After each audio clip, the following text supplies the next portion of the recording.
শ্রীমদ্ ভগবদ্ গীতার দশম অধ্যায় অর্থাৎ বিভূতি যোগের 19 নম্বর শ্লোকে ভগবান বলছে, হে অর্জুন, আমি আমার প্রধান প্রধান বিভূতি তোমাকে বলবো, কিন্তু আমার বিভূতির কোনো অন্ত নেই। বলেই তিনি তার পরের শ্লোকে অর্থাৎ 20 নম্বর শ্লোকে বলছে, আমি সমস্ত জীবের হৃদয়ে অবস্থিত পরমাত্মা, আমি সর্বভূতের আদি মধ্য এবং অন্ত।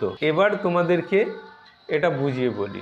ভগবান বলছে তিনি সমস্ত জীবের হৃদয়ে অবস্থিত পরমাত্মা, অর্থাৎ তোমাদের মধ্যে যে প্রাণশক্তি বা চেতনা শক্তি আছে, যে প্রাণশক্তি বা চেতনা শক্তির সাহায্যে তোমরা তোমাদের এত বাড়ন্ত, যে প্রাণশক্তি বা চেতনা শক্তি শরীর থেকে বের হয়ে গেলে তাকে মৃত বলে ঘোষণা করা হয় এবং তারপর তার ওই জড় শরীরটাকে নয় আগুনে পুড়িয়ে দেওয়া হয়, নয়তো মাটিতে পুঁতে দেওয়া হয়।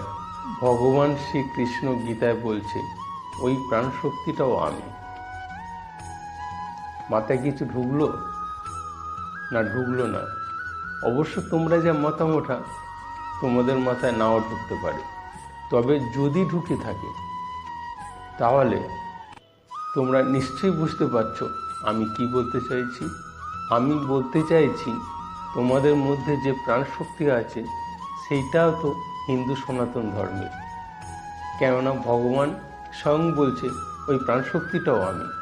তাহলে ক্ষমতা থাকে ওই প্রাণশক্তিটা বের করে তারপর এই অসভ্যতমিগুলো করে দেখাও, তাহলেই জানবো তোমরা বাপের বেটা। আরে ভাই, প্রাণশক্তি ছাড়া তোমরা মৃত, আর মৃত ব্যক্তি মূর্তি নষ্ট করবে, মন্দির নষ্ট করবে, সেটা যদি বলো সেটা তো পাগলের প্রলাপ বোকা হবে।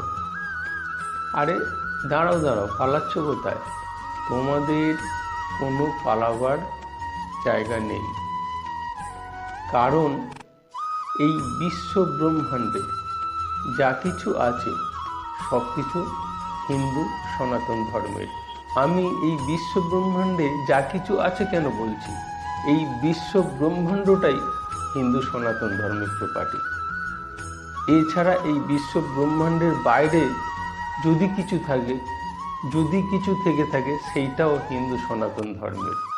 এরপরে হয়তো তোমরা অজুহাত দেবে আমরা তো হিন্দু সম্প্রদায়ের নয়, তাহলে গীতার বাণী কেন আমরা মানব? আরে ভাই,